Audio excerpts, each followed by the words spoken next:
Petrol diesel के हर दिन बढ़ते दाम ने आम आदमी की कमर तोड़ रखी है। बीते दिनों केंद्र सरकार द्वारा पेट्रोल डीजल पर एक्साइज ड्यूटी कम कर दी गई थी, जिसके बाद पंजाब सरकार पर भी दबाव बढ़ा, जिसके चलते राज्य सरकार अब पेट्रोल डीजल पर वैट घटाएगी। इसे लेकर आज पंजाब कैबिनेट की अहम बैठक जारी है। पंजाब के सीएम चरणजीत सिंह चन्नी की अध्यक्षता में हो रही इस मीटिंग में पेट्रोल डीजल पर वैट कम करने के फैसले पर मुहर लग सकती है। वहीं वैट कम हो जाने के बाद पंजाब में भी पेट्रोल डीजल की कीमत कम हो जाएंगी। गौरतलब है कि पंजाब में अगले साल चुनाव होने हैं। ऐसे में पेट्रोल डीजल के बढ़ते दाम कांग्रेस सरकार के लिए मुसीबत बन सकते हैं। इसी को देखते हुए पंजाब सरकार द्वारा वैट हटाने को लेकर फैसला लिया जाना है। हालांकि पेट्रोल डीजल पर वैट कितना कम किया जा सकता है, इस पर कोई मंत्री कुछ भी बोलने को तैयार नहीं है।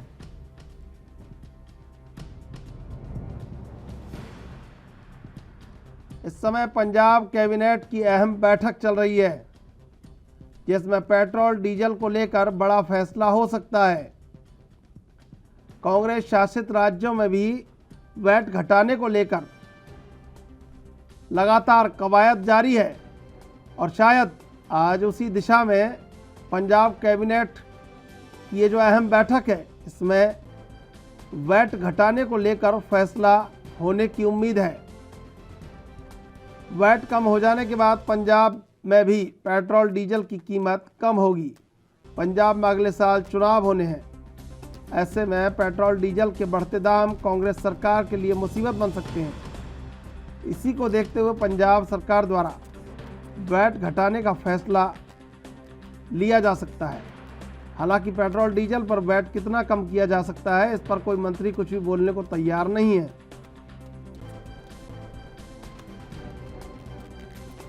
केंद्र सरकार द्वारा दिवाली के दिन पेट्रोल डीजल पर एक्साइज घटा दिया गया था।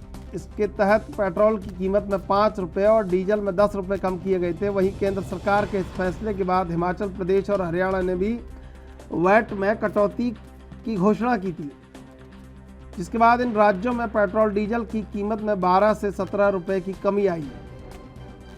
केंद्र सरकार द्वारा दिवाली के दिन पेट्रोल डीजल पर एक्साइज घटा देने से इसके तहत पेट्रोल की कीमत में 5 रुपये और डीजल में 10 रुपये कम किए गए। वहीं केंद्र सरकार के इस फैसले के बाद हिमाचल और हरियाणा ने भी वैट में कटौती की घोषणा कर दी थी, जिसके बाद इन राज्यों में पेट्रोल डीजल की कीमत में कमी आई थी। आज पंजाब कैबिनेट की अहम बैठक जारी है, जिसमें पेट्रोल और डीजल की कीमतों को लेकर बड़ा फैसला लिया जा सकता है। आने वाले समय में चुनाव होने हैं।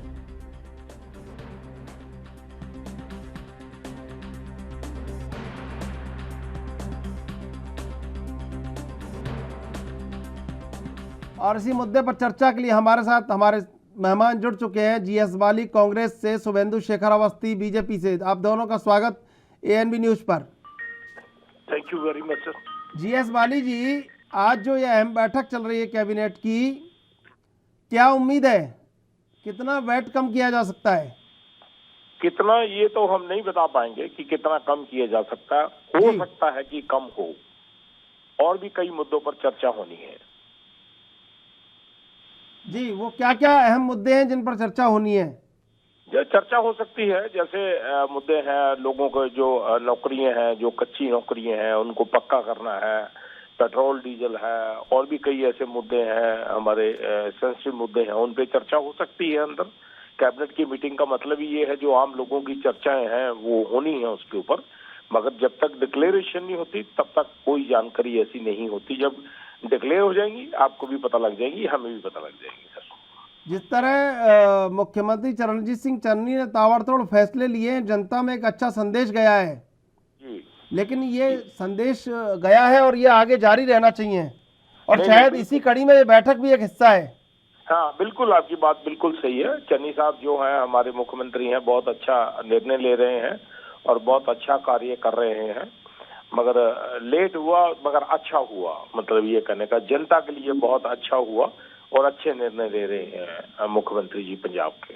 जी शुभेंदु जी, शुभेंदु जी, चुनाव अच्छे हैं।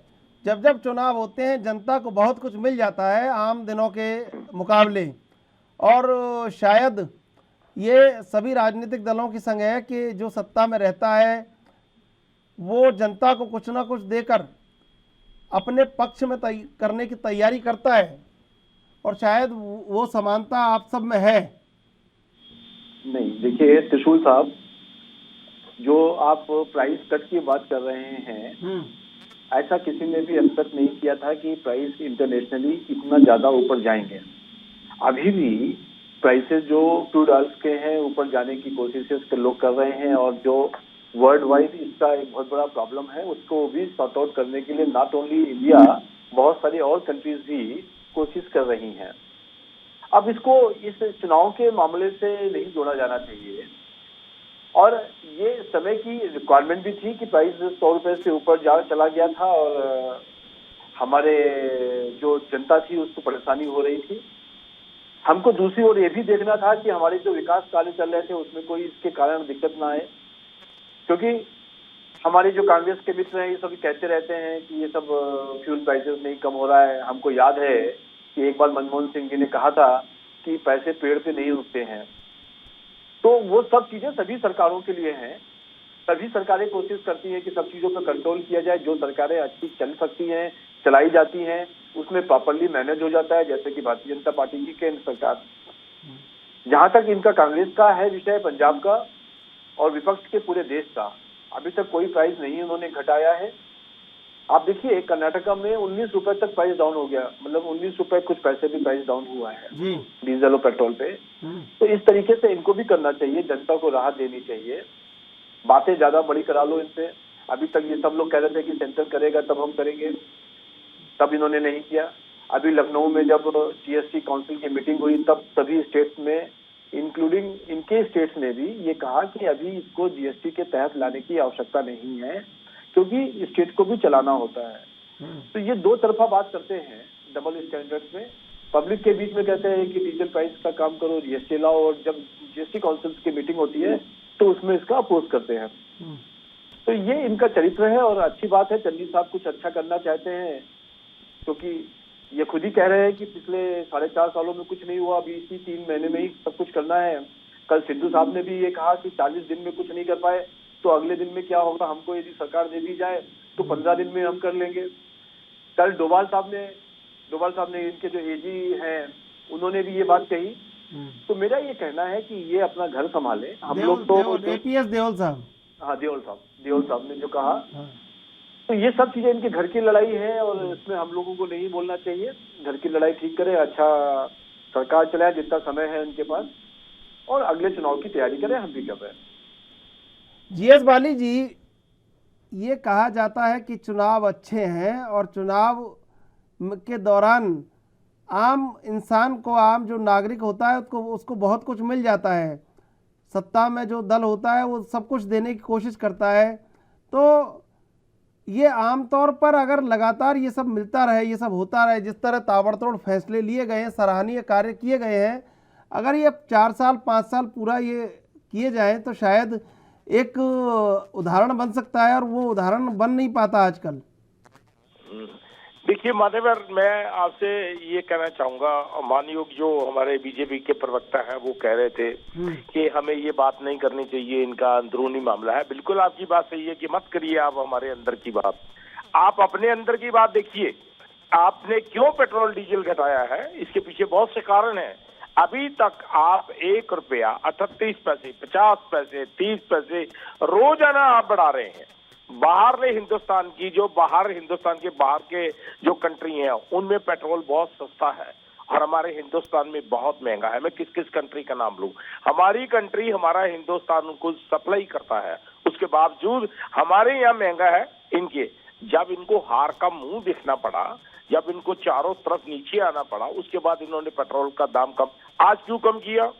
रही बात हमारी स्टेट की, हमारी स्टेट में मानयोग बैठे हुए हैं प्रवक्ता साहब, इनसे पूछिए 5 साल के अंदर आपने 4.5 साल के अंदर, या अभी और भी पड़े हैं 3 महीने, मैं 4.5 साल ही कहूंगा, 4.5 साल में एक भी पैकेज दिया पंजाब को आपने?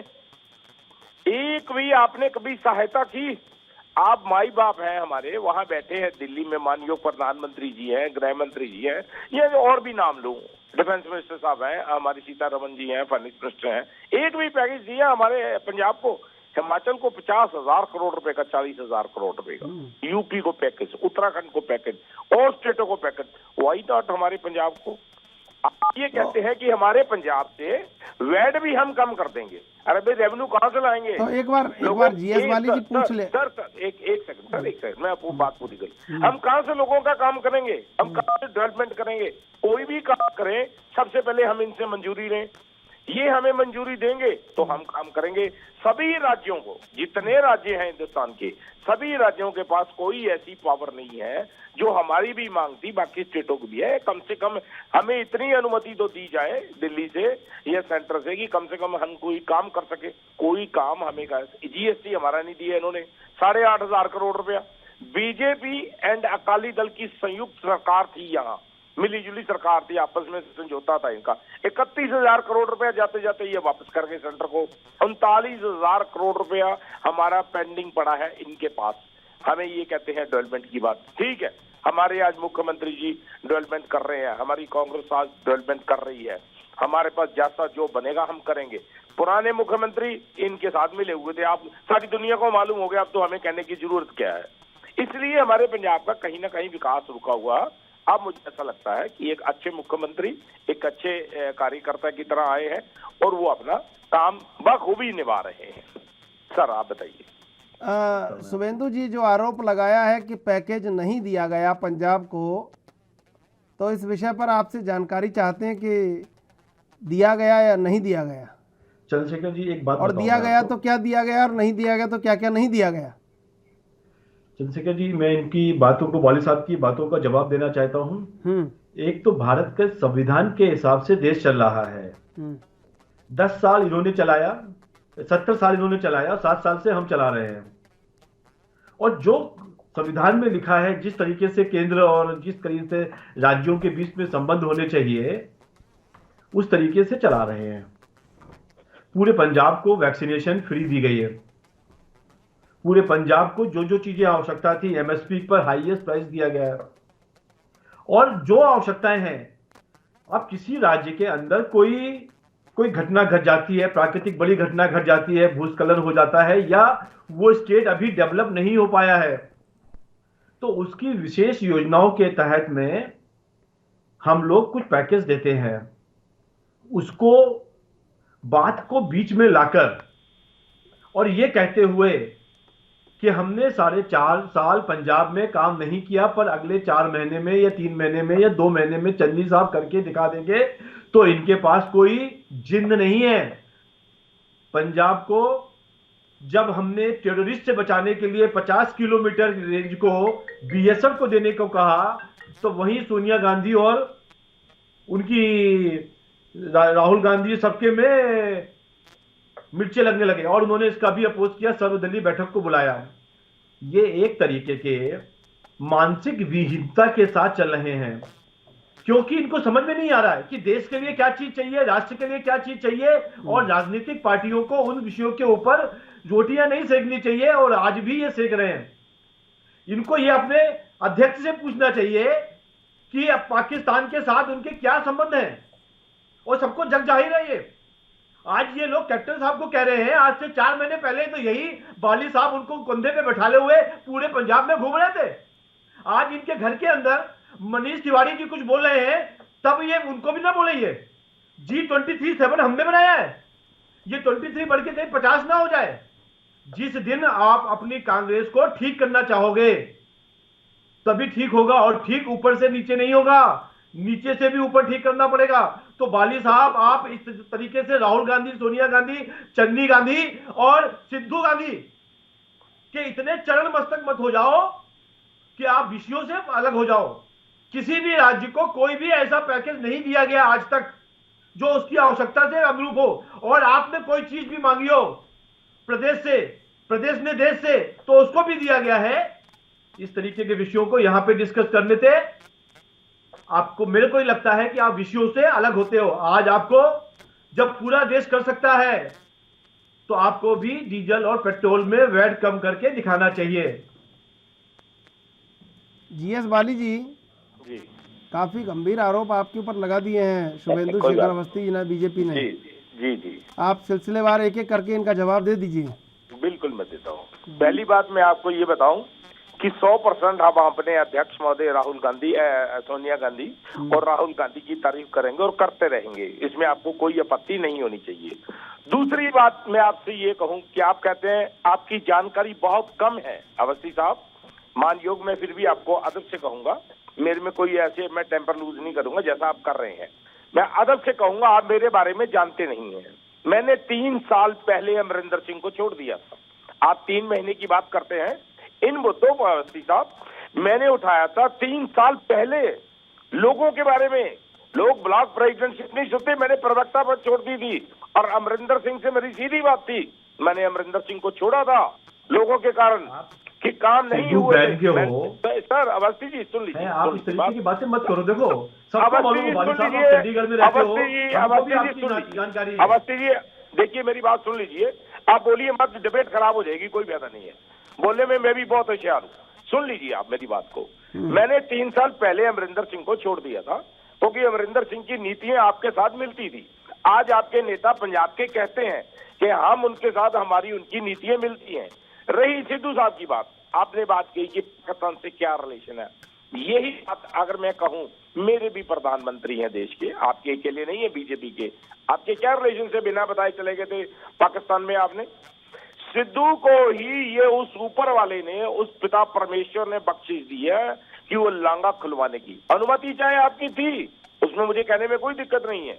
आपकी सेंटर की अनुमति थी तो वो लांगा उन्होंने खुलवाया, कोई मित्रता वाली बात नहीं है। मित्रता तो आपकी भी है उनसे।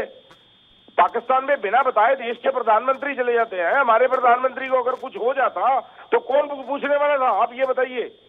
बिना बताए हमारे देश के प्रधानमंत्री गए। आपने जो बात कही गलत बात है ये सिद्धू साहब के। अब अमरिंदर सिंह कहते हैं कि वो पाकिस्तान से उनकी बड़ी दोस्ती है। प्रिय, मैं ये आपसे कहूंगा, एक क्रिकेटर है वहां का प्रधानमंत्री, ये भी जो क्रिकेटर थे आप भी जानते हैं, उस वजह से आपकी अनुमति से, सेंटर की अनुमति से वहां गए। आज अमरिंदर सिंह के बारे में क्या जानते हैं मुझे नहीं मालूम, उनके क्या संबंध है पाकिस्तान से आपको शायद नहीं मालूम। बड़े गहरे संबंध है, किसी भी हिंदुस्तान के किसी बंदे से ऐसे संबंध नहीं होंगे। गलत आरोप मत लगाइए जो आप कह रहे हैं। एक अच्छा मुख्यमंत्री आया है, एक अच्छा कार्यकर्ता की तरह आया है, वो डेवलपमेंट कर रहा है। पैकेज की रही बात, 40,000 करोड़ रुपया हिमाचल को पैकेज दिया गया है। आपकी जानकारी नहीं है, गूगल से निकाल लीजिएगा या अपनी पार्टी से पूछ लीजिएगा। ये हमारे साथ जो है सौतेला व्यवहार पंजाब में किया गया है आज तक।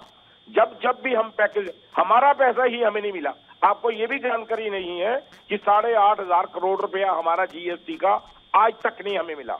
उसमें से 2,000 करोड़ रुपया दिया, जिसमें से फिर 8,000 करोड़ रुपया हो गया, 8,500, 6,000 करोड़ रुपया हमारा बाकी था, 2,000 करोड़ फिर हो गया।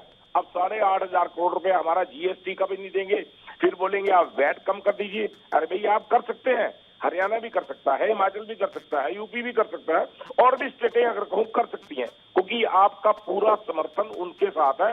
आपके वो सब मुख्यमंत्री है, यहाँ की सरकार आपकी नहीं है, आपका मुख्यमंत्री नहीं है, इसलिए हमारे साथ सौतेला व्यवहार है। आपकी जानकारी बहुत कम है। मैंने 3 साल पहले अमरिंदर सिंह को छोड़ दिया था। छोटा सा जवाब मेरी पार्टी ने मुझे लिया है फरवरी में। जीएस बाली जी, जवाब कुछ सवाल पूछ रहे हैं शुभेंदु जी। जी आप सिद्धू साहब के साथ हो या चन्नी साहब के साथ हो, ये जवाब दे दो। क्योंकि सिद्धू साहब ने कहा कि हम 15 दिन में करके दिखा देंगे, चन्नी साहब काम नहीं कर पा रहे हैं, परसों का स्टेटमेंट है। मेरी अवस्थी साहब मेरी बात सुन लीजिए। सिद्धू साहब मेरे प्रेसिडेंट है, मैं चीफ स्पोक्समैन हूं पंजाब का, और मुख्यमंत्री मेरे चन्नी साहब हैं। अगर प्रेसिडेंट साहब ने कुछ कहा है तो चन्नी साहब को पता है, जो चन्नी साहब ने कुछ कहा है तो वो सिद्धू साहब को माने। ये आपसी बात है। अखबार में है, सिद्धू साहब ने कहा कि हम 15 दिन में करके दिखा देंगे, जो चन्नी साहब ने 2 महीने में नहीं किया। अवस्थी साहब, इसका जवाब दे दो ना। अगर मैं आपके सेंटर के बारे में कहूंगा फिर आप डिबेट प्रश्न का जवाब वो भी जानकारी नहीं होता। बाली साहब, आपका प्रश्न का जवाब दो पहले, फिर प्रश्न पूछना, हम जवाब देंगे। ठीक है। आपने मेरे से पूछा कि मैं सिद्धू साहब मेरे हैं या चन्नी साहब मेरे हैं। पूछिए अवस्थी साहब, सुन लीजिए ना, आपने जो कहा है, आप राजनाथ सिंह साहब के हैं या मोदी जी के हैं, मुझे जवाब दे दीजिए आप। देखो भैया, दोनों लोग कभी अलग अलग बात ही नहीं कर रहे हैं। आपका सिद्धू जी कह रहे हैं कि मैं 15 दिन में ठीक कर देता कोई 4 महीने में 2 महीने निकाल दिए। अवस्थी साहब, परसों का स्टेटमेंट है दिवाली के 1 दिन पहले का। अवस्थी तो साहब, सिद्धू साहब ने चन्नी साहब के ऊपर जी खुद आरोप लगाया है। गलत बात, प्रदेश का अध्यक्ष। गलत बात मत करिए, गलत बात मत करिए। अच्छा, अखबारों में मैं क्या गलत बात बोल रहा हूँ? अभी आप गूगल में हमको बता रहे थे, तो गूगल आप ही देखते होगे ना। मैं आपसे निवेदन करूंगा, गलत बात मत करिए। जितनी बात है क्या गलत बात है? आपके सिद्धू साहब ने आपको जानकारी नहीं दिया कि 2 महीने निकाल दिए बिना काम किए हुए, मैं 15 दिन में कर देता। अवस्थी जी, आपको जानकारी नहीं है, ना आपके पास आंकड़ों की जानकारी है, ना आपके पास नहीं, आप प्रश्न का जवाब नहीं दे रहे हो। ना आपके पास वाली साहब, इधर उधर बातें मत करो। हाँ, मोदी जी और राजनाथ जी का विषय लाकर आप यहाँ पे बात से हट नहीं सकते। परसों दिवाली के 1 दिन पहले सिद्धू साहब का सभी अखबारों में स्टेटमेंट था कि चन्नी साहब काम नहीं कर पा रहे हैं। मेरे को यदि बताया गया होता मुख्यमंत्री, तो मैं 15 दिन में करके दिखा देता। ये स्टेटमेंट था कि नहीं था? जी, अरे अवस्थी तो साहब, आप इसको मानो ना कि हमारे सिद्धू साहब कुछ भी बोलते हैं। अरे भाई अवस्थी साहब, मैं बता रहा हूँ, हमारे सिद्धू साहब है, आपके तो नहीं है ना। सर वो शुभेंदु शेखर जी आप कभी आपके भी सिद्धू साहब थे और आज इनके सिद्धू साहब हैं। और जब से देखिए शुभेंदु जी पक्ष किसी बात का नहीं ले रहे हैं, लेकिन जब वो आपके साथ थे तब वो पाकिस्तान से उनके संबंध नहीं थे, लेकिन जब से वो कांग्रेस में गए तब से पता चला कि पाकिस्तान से उनके संबंध हैं। तो ये ठीक नहीं लगता कि जो आपके यहाँ नहीं है। सुनिए, पाकिस्तान से संबंध रखना, एक राजनीतिक संबंध रखना अलग बात होती है, पर उनका एडवाइजर यदि ये लिखे फेसबुक पर और ट्विटर पे कि जम्मू और कश्मीर को पाकिस्तान को दे देना चाहिए, तो ये बात बड़ी खराब है। ये बात का जवाब, इसका जवाब आप ले लीजिए। जीएस वाली जी, इस बात का जवाब दे दीजिए आप।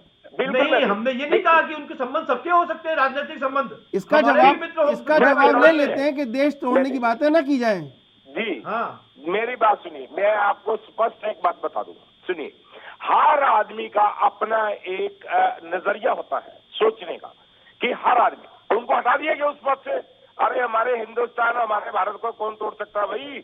कश्मीर से लेकर कन्याकुमारी तक हम हैं। आपने पूछा कि इल्जाम क्यों लग रहे हैं, अगर उनका विचार ऐसा था तो उनको हटा दिया गया, खत्म हो गया उनका काम। अगर एडवाइजर के तौर, जब एडवाइजर की सोच ऐसी होगी तो लोग इल्जाम भी लगाएंगे। अरे अवस्थी साहब, कहीं कुछ जलेगा तो धुआं भी होगा। अवस्थी साहब, मेरी बात सुन लीजिए। अवस्थी साहब, अगर कोई आदमी ऐसी बात करता है, उसका खमियाजा उसको भुगतना पड़ता है। 5 मिनट में उनको इतने बड़े ओहदे से हटा दिया गया। अगर ऐसी बात नहीं होनी, देश ने जब थूथू करी निंदा करता हूँ, तब ये बात। आप देखो, आपने इस बात का जवाब नहीं दिया कि 3 दिन पहले और क्या जवाब सिद्धू साहब ने 15 दिन में क्या काम करने को कहा था जो चन्नी साहब नहीं कर सकते। अरे अवस्थी साहब, आपके पास कोई जानकारी नहीं है, आपके पास कुछ जानकारी नहीं है, कुछ भी जानकारी नहीं है। गूगल खोलो, मैंने ट्वीट किया है सिद्धू साहब को भी। भाई आप मुझे ये, आप मेरी पार्टी पे आरोप लगा रहे हैं, मेरे प्रेसिडेंट पे या मेरे मुख्यमंत्री पे आरोप लगा, आप अपनी बात ही नहीं कर रहे हैं।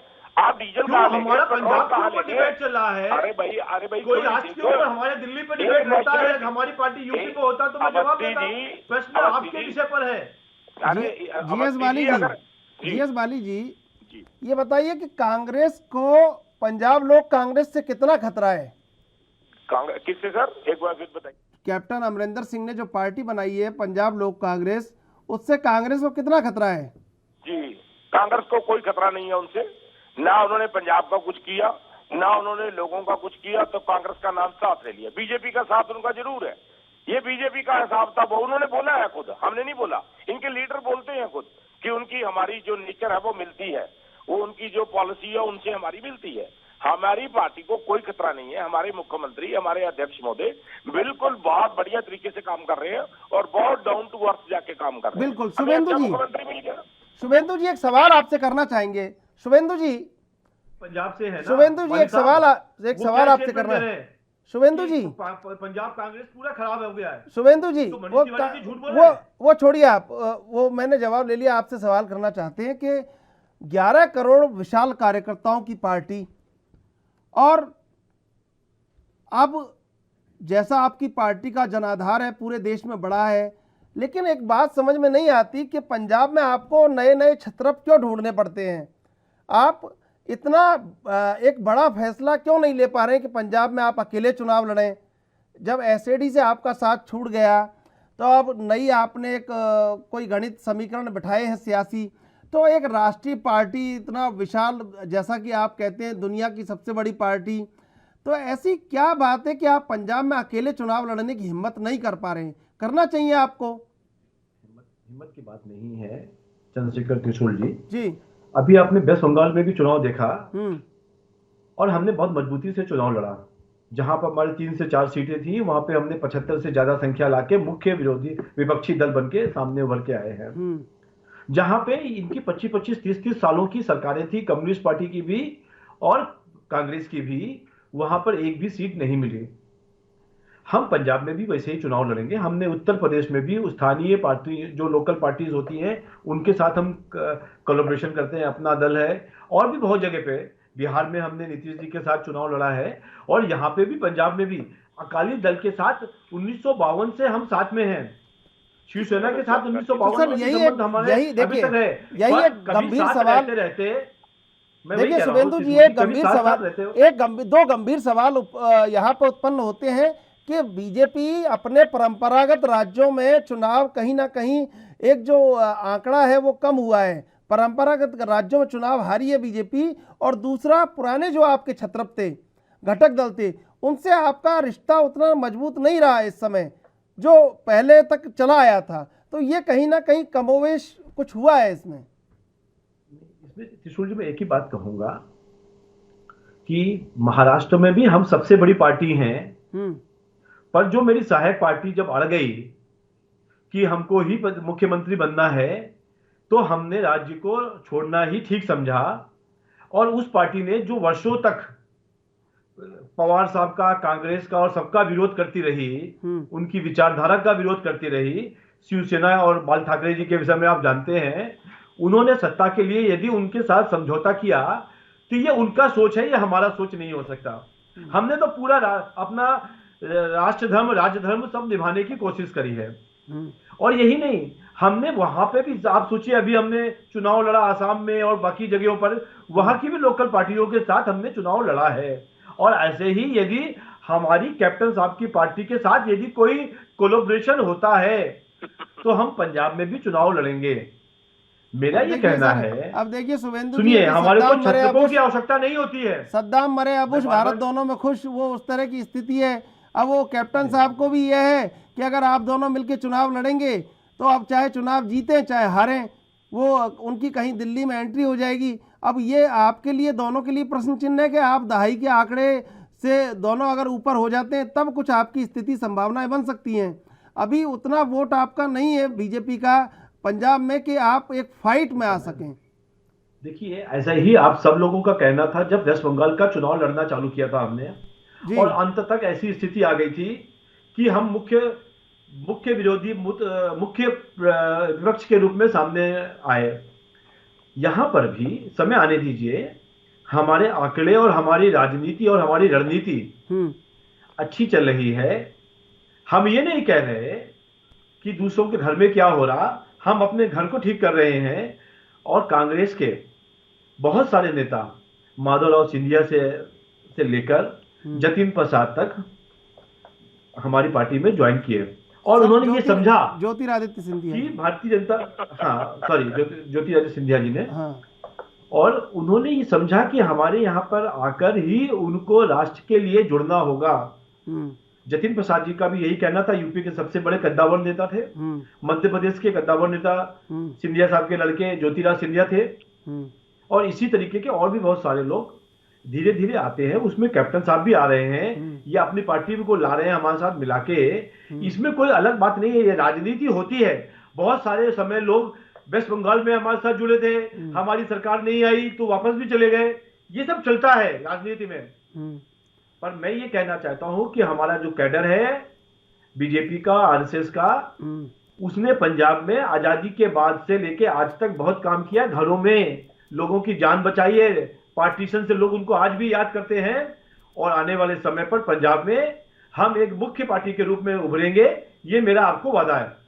जीएस बाली जी, ये विचारधारा किसकी व्यापक है, जुड़ने वालों की या जोड़ने वालों की? ना इनकी विचारधारा जुड़ने वालों की है ना जोड़ने वालों की है, दोनों ही इनकी विचारधारा अलग है जो विचारधारा में ये चल रहे हैं। दूसरी बात, मैं आपको एक चीज बता दूं, ये कहते हैं कि हमने पंजाब में मैं थोड़ा सा आपको एग्जांपल दूंगा अपनी पार्टी का। हमारी पार्टी पिछली दफा हार गई थी जब कैप्टन अमरिंदर सिंह साहब से 10 साल हमारी पार्टी नहीं आई, अकाली दल आया एंड बीजेपी आई। हमारी पार्टी की जो है वो 45 या 44 44 सीट्स आई उसमें। सुधारने की बात बता रहा हूं इनको मैं कि ये क्या सुधारा इन्होंने पंजाब में, देख लीजिएगा, आप सुन लीजिएगा।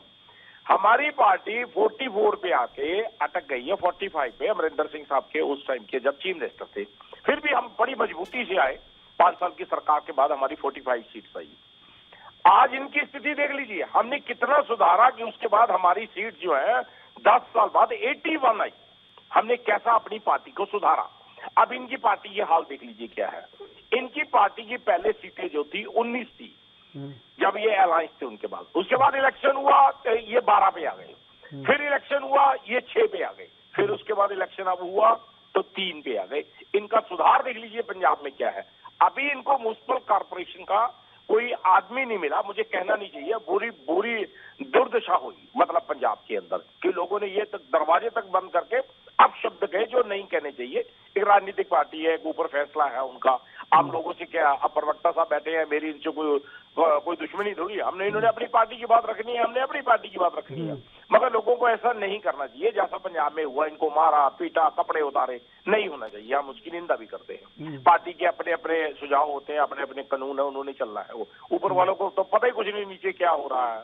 इसलिए हमें ये भाषण मत दीजिए कि आप जोड़ना जानते हैं और आप आपस में मेल जोल बढ़ा सकते हैं। आपकी सोच अलग है, आपकी बात अलग है और आपकी जो कार्यशैली अलग है। अवस्थी जी, मैंने इसी टीवी के ऊपर पहले भी पूछा था, आप 7 कार्य 7 साल के बता दीजिए कि आपने क्या किया है डेवलपमेंट के। हमने 56 साल में क्या किया है, मैं 56 के 56 करा दूंगा आपको, उंगलियों से गिन लीजिए। आज आपने एक बात कही, मैं भूल गया था उसमें बीच में, कि हमने इनको जो है वो टीकाकरण जो पंजाब में वो आपने बहुत बड़ा एहसान किया पंजाब में देके, क्योंकि पंजाब की बात आप कर रहे हैं कि पंजाब को हमने टीकाकरण जो है वो दिया।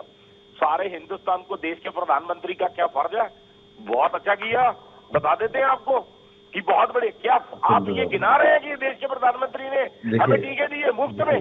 मैं आपको इसी प्रश्न का जवाब देता हूँ। सारे हिंदुस्तान को उन्होंने दिया, उनमें हम भी हैं, हम भी हिंदुस्तानी है भाई, हम भी भारतीय हैं। क्या एहसान जता रहे हो आपने पेट्रोल 110 रुपए कर दिया। जवाब सुनिए अवस्थी जी, सुन लीजिए, अभी उन्होंने बोला नहीं है एंकर साहब ने, आदम लीजिए आप, जब वो कहेंगे मैं रुक जाऊंगा बीच में। सुन लीजिए सुन लीजिए पहले, फिर आप जवाब दीजिएगा। आपने हिंदुस्तान के अंदर 110 रुपए पे आप पेट्रोल ले गए और आप ये कहते हैं कि हमने टीकाकरण जो है वैक्सीनेशन हमने सप्लाई किया, कितना पैसा कवर कर लिया आपने?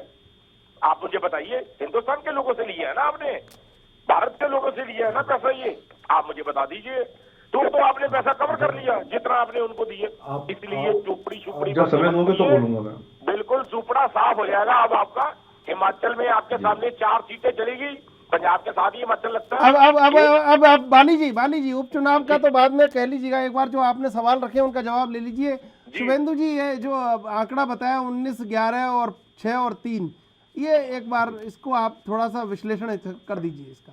देखिए, उस समय को जो हार हुई वो भाजपा की हार नहीं हुई, अकाली दल की जो उन्होंने काम किए या जो काम ठीक नहीं किए उसका जनता ने विरोध किया, ये सबको मालूम है।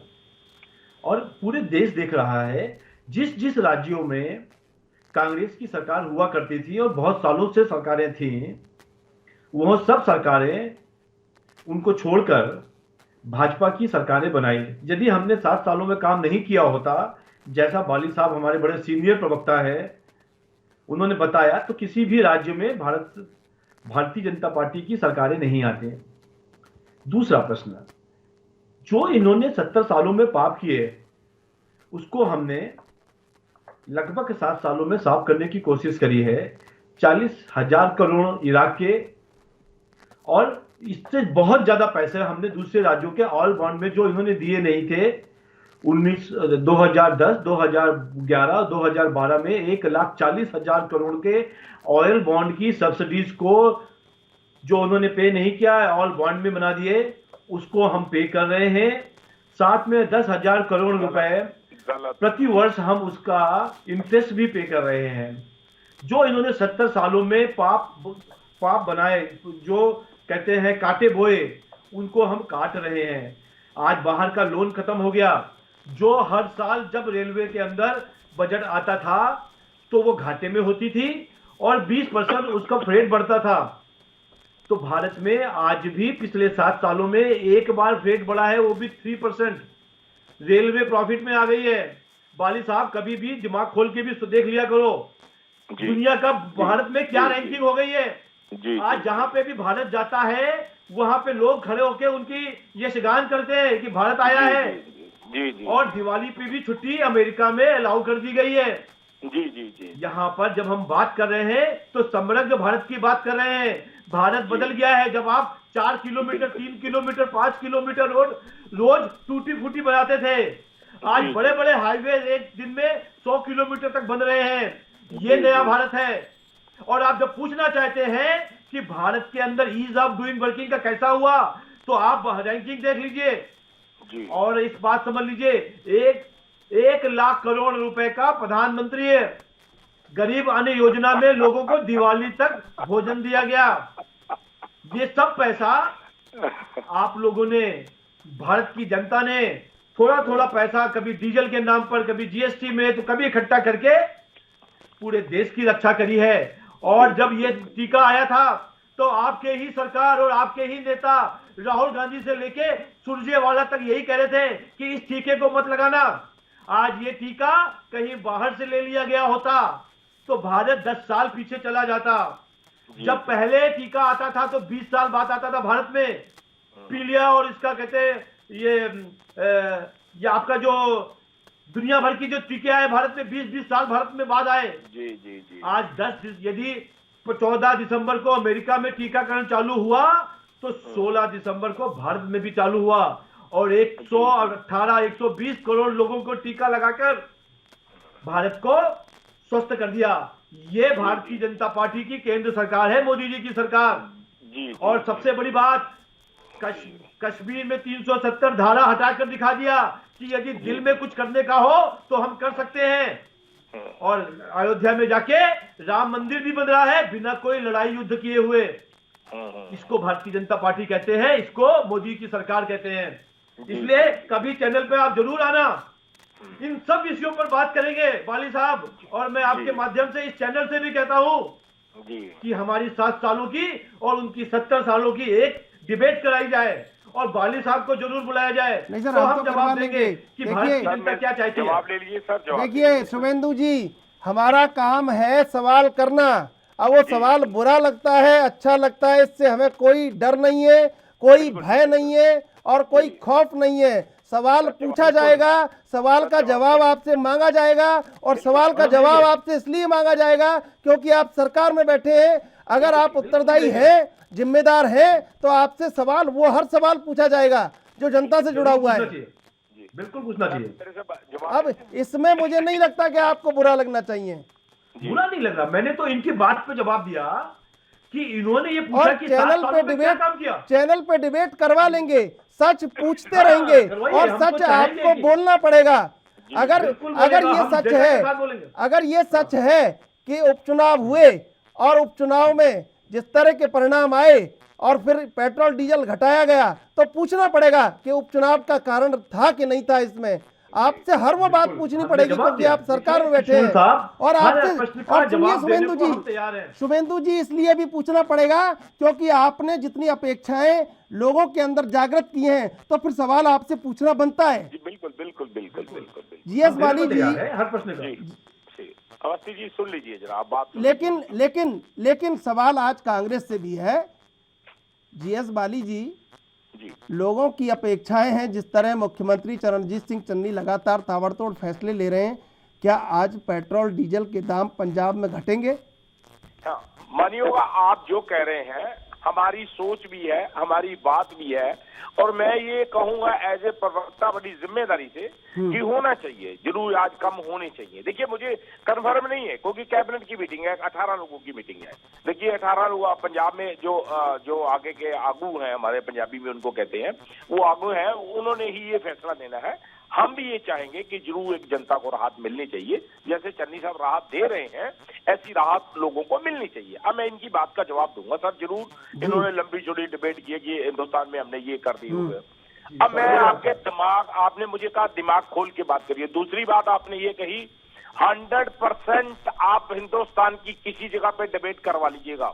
20 साल से प्रवक्ता हूं पार्टी का, बिल्कुल आऊंगा करने के लिए आपके साथ, जब भी चाहे चैनल जहां भी चाहे मैं आऊंगा। मुझे न्योता दीजिएगा, अगर बाहर दिल्ली में करनी है 1 दिन पहले बता दीजिएगा, अगर चंडीगढ़ में करनी है 1 घंटे पहले बता दीजिएगा। बीजेपी से डेफिनेटली करने के लिए आऊंगा। अब इन्होंने की सारी बातों का एक एक जवाब दूंगा। इन्होंने की अकाली दल की मजबूरी से हमको 3 सीटें, अकाली दल को तो 15 सीटें आई, आपको 19 से 3 कैसे आ गई? मैं अकाली दल का प्रवक्ता नहीं हूं, मैं तो सिर्फ आपकी कार्यशैली पे है, आपकी जो पार्टी है उस पे है।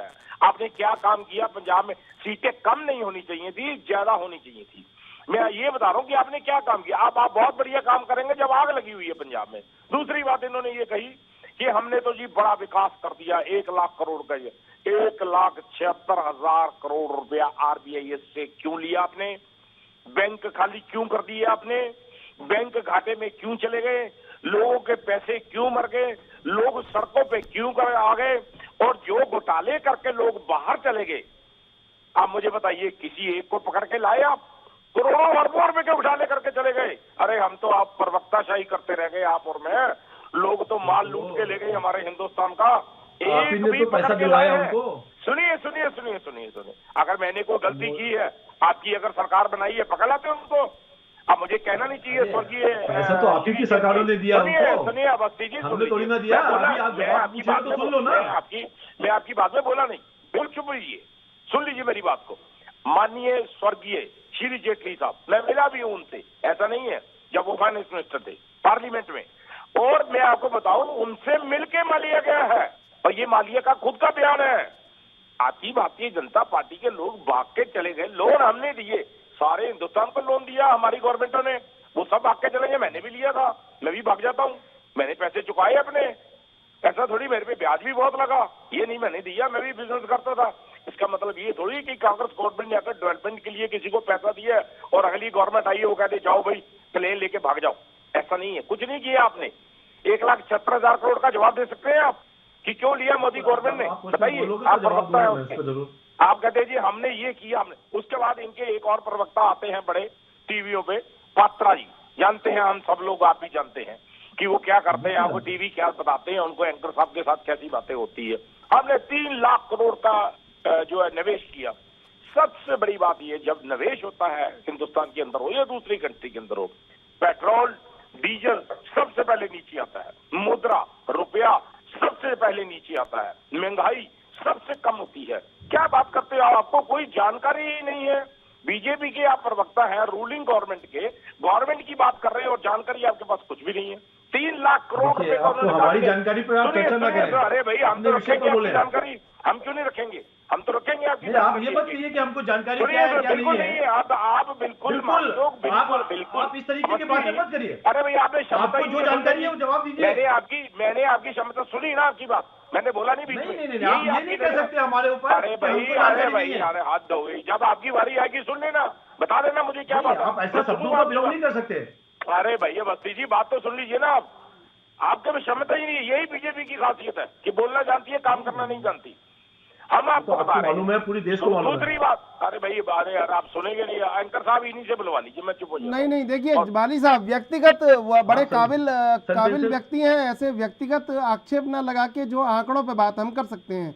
बाली साहब, मेरा भी आपसे अनुरोध है कि व्यक्तिगत आक्षेप न लगा के आंकड़ों पे हम बात कर सकते हैं। मैं मानिए, और वो आंकड़े नहीं बता पाएंगे तो अवस्थी जी सबके सामने देश पूरा देख ही रहा है कि कौन बता पा रहा है, कौन नहीं बताएगा। मैं व्यक्तिगत मेरे भाई है, मैंने आपसे पहली लाइफ में ये बोल दिया, व्यक्तिगत कोई बात नहीं करूंगा। अभी उन्होंने कहा कि दिमाग खोल के रखिए, आपका दिमाग नहीं, मैंने ये कहा कि आपके पास ये जानकारी नहीं है। वो तो बीजेपी के प्रवक्ता है, हमारी लड़ाई थोड़ी आपस में। हम तो सिर्फ आपसे निवेदन कर रहे हैं कि आपने कहा कि हमने 1 लाख करोड़ का ये कर दिया, वो कर दिया। मैं आपको आंकड़े बता रहा हूँ भाई साहब। हो सकता है आपके पास जानकारी नहीं हो, मेरे पास है, मेरी जानकारी नहीं है, आप बता देंगे उसमें क्या है। आपके पास जानकारी नहीं है, 1,76,000 करोड़ बता दीजिए, 3 लाख करोड़ पात्रा जी कहते हैं उनका बता दीजिए। जो आई है वैक्सीनेशन आप कह रहे हैं कि हमने दिया हिंदुस्तान में। अरे भाई देश के प्रधानमंत्री है, देश को बचाएंगे नहीं तो किसको बचाएंगे? सुरक्षा करना हमारे देश के प्रधानमंत्री जी का काम है। आप एहसान जता रहे हैं कि हमने दिया वो। अरे 56 साल में कांग्रेस ने क्या क्या दिया, कहाँ कहाँ ले गए? आपने कोई जवाब सुन लीजिए ना, आपने कोई एयरपोर्ट बनाया बता दीजिए, आपने कोई ट्रेन चलाई बता दीजिए, आपने कोई फ्लाईओवर बताए ट्रेनें हमने चलाई। फ्लाईओवर जीएस वाली जी, फ्लाईओवर तो बनाए होंगे। ऐसे आप इतना भी डिबेट को नीचे मत ले जाइए, फ्लाईओवर तो बनाए होंगे कम से कम। बिल्कुल भी नहीं सर, 7 साल में इन लोगों ने मजे मारने के अलावा कुछ नहीं दिया। ये कह सकते हैं कि हमने ये किया है, कहने भैया डिबेट में मुझे क्या फर्क पड़ता है। बाली जी जवाब ले लेते हैं, बाली जी जवाब ले लेते हैं शुभेंदु जी से। शुभेंदु जी 2014 में इनको डाटा के साथ बताना पड़ेगा तो इनको समझ में आएगा। 2014 में जब हमने सरकार बनाई तो फरवरी 2014 में नॉन सब्सिडाइज सिलेंडर का रेट 1241 रुपए था। आज नॉन सब्सिडाइज सिलेंडर का रेट 888 रुपए है दिल्ली में। आज 10 साल के बाद भी उस समय के नॉन सब्सिडाइज रेट से आज भी सस्ता है। अब आइए पेट्रोल डीजल के ऊपर। आपने ईरान को 48,000 करोड़, जब हमने 2014 में था आपको पैसा देना बाकी था, आपने दिया नहीं था, ऑयल कंपनीज को उधार में लेगा था। यूएई में 40,000 करोड़ का बाकी था पैसा। और यदि 1% भी गलत बता रहे हो तो आप वाली साहब मेरे को फोन करके, आपको नंबर है मेरे पास, आप जरूर बोल सकते हो, चैनल पे भी बोल सकते हो। इंडियन फ्यूल कंपनी का 1,33,000 करोड़ रुपए पेंडेंसी रखा था आपने। इंडियन एयरलाइंस का 22,000 करोड़ रुपए पेंडिंग रखा था। और उसके बाद 2009, 2010 और 2011 में ऑयल बॉन्ड्स को 1,40,000 करोड़ का जो घाटा हुआ, सब्सिडीज आपने नहीं दे पाए, तो आपने उनको कहा कि हम बाद में 10 साल बाद पेमेंट करेंगे। और उस पेमेंट की वैल्यू 1,40,000 करोड़ की है, जिसका 10,000 हर साल हमने इंटरेस्ट पे किया है। अब 2021 से लेकर 2026 तक वो सब बॉन्ड कंप्लीट हो रहे हैं, उनको पैसा भी हमको रिफंड करना है। बिल्कुल बिल्कुल। वापस मुद्दे पर लौटते हैं। शुभेंदु जी आप जवाब दे रहे थे, आंकड़े बता रहे थे कि क्या फ्लाईओवर कितने बने हैं, कितने एयरपोर्ट बने हैं, जरा जानकारी। मैं 1 मिनट और बता रहा, अभी जो इन्होंने महंगाई की बात करी उस पर जवाब दे रहा था मैं। जुलाई 2013-14 में 15.6% इन्फ्लेशन रेट था, आज 3.96% है। आप किसी चीज पे भी करो, जनवरी 2013 का जब बजट आया तो 33% एसी 3 टायर में प्राइस बढ़ाया गया, 27% नॉर्मल स्लीपर क्लास में बढ़ाया गया। जबकि इन 7 सालों में रेलवे को हम लोग प्रॉफिट में भी लाए और साथ के साथ केवल 3% एक बार 7 सालों में प्राइस का इंक्रीज हुआ। अभी Q1 का जीडीपी 21.4 आज तक कभी नहीं आया। वाली साहब ये जवाब आपको देना है, जो आंकड़े शुभेंदु जी बता रहे हैं। जी और प्रॉपर्टी का इन्फ्लेशन रेट भी आप समझ लो, प्रॉपर्टी को किस तरीके से बढ़ा के रखा था आप सब लोगों ने। एक आम आदमी नहीं खरीद सकता था। कितनी प्रधानमंत्री योजनाओं में कितने लाख लोगों को घर मिल रहा है। और कौन कौन सी योजना, स्वनिधि योजना में 10,000 रुपए इंटरेस्ट फ्री, बच्चों इंटरेस्ट फ्री काम मिलता है, काम के लिए 1 साल के लिए। मातृवंदन योजना में 12,000 रुपए उन महिलाओं को दिया जाता है जो प्रेग्नेंट हैं। और कौन सी योजनाओं में आप बात करोगे? जो नरेगा आपने चालू करी थी उसमें आज तक पैसा दे रहे हैं, चाहे कोई काम हो रहा हो या नहीं हो रहा हो। किसानों को लगातार उनके अकाउंट में पैसे दे रहे हैं, जनधन योजना में दे रहे हैं। 8,000 करोड़ रुपए, 8,000 लोगों के घर में चूल्हा पहुंचा दिया हमने। आप पूरा देश समझ रहा है, पर बाली साहब को नहीं समझना, क्योंकि उनकी अपनी मानसिकता कांग्रेस के उन लोगों के साथ है जिन्होंने 70 सालों में कोई काम नहीं किया, उनको दिखता ही नहीं है। आज हम इन्फ्लेशन रेट के ऊपर आ जाते हैं। 2020 में 6.62 है, पर आप 2001 से लेकर 2014 तक देखना, कभी भी 10% से नीचे नहीं आया। और 2014 के बाद से हमेशा इन्फ्लेशन रेट 3, 4, 5 या 6 के ज्यादा नहीं हो पाया। आज किस जगह की बात करेंगे आप? आज इंपोर्ट, जो आप तेल की बात करोगे हमसे, मैं उसका भी जवाब देता हूं। जो एडिबल ऑयल है वो पूरा वर्ल्ड के अंदर प्राइस बढ़ा हुआ है, उसकी स्केर्सिटी है। भारत में खाली 50% तेल बनता है। और स्वच्छ भारत अभियान में आज किसी भी स्टेशन पे चले जाओ, कितना साफ है स्टेशन। आपने 70 सालों में उसको तो साफ कर लेते। रोडें कितनी गंदी थी उसको तो साफ कर लेते। हाईवे कैसे होते हैं, दिल्ली से लखनऊ और दिल्ली से मेरठ जाके पता चलेगा। आज खुद प्रधानमंत्री पूरे यूपी के अंदर 2 बड़े हाईवेज को इनॉग्रेट कर रहे हैं। भारत दिल्ली से मुंबई के लिए इंडस्ट्रियल कॉरिडोर बनाया जा रहा है, जो 3 घंटे में आप जयपुर पहुंच जाओगे। ये आपको भी तो करना चाहिए था।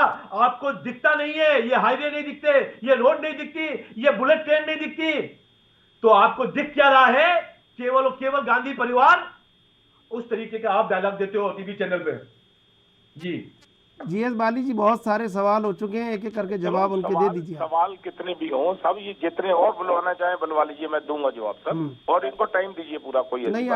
उनका सवाल समाप्त नहीं हुए हैं, लेकिन विराम ले चुके हैं, आप जवाब दीजिए। जी, पहली बात तो इन्होंने राम भगवान की बात की, हमने मंदिर बनाए। राम तो गांधी जी जब उनको शहीद हुए हिंदुस्तान में, सबसे पहले उन्होंने राम बोला, जो हमने सुना। ये राम मंदिर की बात करते हैं कि राम सिर्फ बीजेपी के है, ऐसा नहीं है। राम सृष्टि का है, राम जो है दुनिया का है, सबका राम है। सबसे बड़ी बात, पहला जवाब इनका ये। दूसरी बात ये करते हैं कि हमने हिंदुस्तान के अंदर जो है ये कर दिया, वो कर दिया। ये आंकड़े बता रहे हैं। ये आंकड़े अवस्थी साहब एक लेमैन को मालूम है, जो यूपी में रहता है, जो रेडी चलाता है, जो ऑटो चलाता है, जो टैक्सी चलाता है, जो 80% लोग हमारे 2000-3000 रुपए में गुजारा करते हैं, क्या उनको ये आंकड़े मालूम है जो आंकड़े आप बता रहे हैं? आज आंकड़े वो चाहिए कि मैंने अपनी स्कूटर यार से चलाया, मैं एक दिहाड़ीदार हूं, मैं अपने दिहाड़ी पे गया, मेरे स्कूटर में 110 रुपए का लीटर पेट्रोल पड़ा, वो उसको मालूम है कि आपने ये आंकड़े उसको मालूम है जो आप बता रहे हैं। आम इंसान की बात करिए। आज सिलेंडर कहाँ चला गया है, आप ये बात करिए। अब कहाँ चला गया पेट्रोल डीजल, कहाँ चला गया, आप उसकी बात करिए। मैं ये कहूँ आटा दाल चावल कहाँ चले गए, उनकी बात करिए। आप बात कर रहे हैं आंकड़ों की, ईरान की बात कर रहे हैं। इन्फ्लेशन रेट बताया ना आपको मैंने।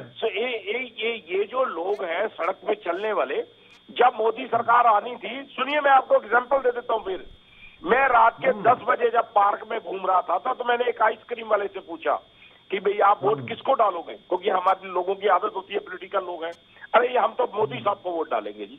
जब इनकी सरकार आई थी, भाई मोदी साहब को वोट क्यों डालेंगे, अरे साहब वो बहुत अच्छा बोलते हैं, अरे साहब वो बहुत महंगाई कम कर देंगे, ये कर देंगे, वो कर देंगे।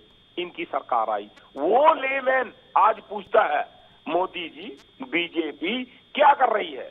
आज हिंदुस्तान के अंदर क्या हो रहा है सड़कों के ऊपर? 2 करोड़ नौकरी कही थी 1 साल की, दे दी। 14 करोड़ लोगों को नौकरी दे दी। कोविड में कितने करोड़ इंडस्ट्री चली गई, कितने करोड़ लोगों की नौकरी चली गई, आपको मालूम है इस चीज के बारे में? आज नौजवान सड़कों पे है। 65 करोड़ कहते हैं हमारे देश के प्रधानमंत्री।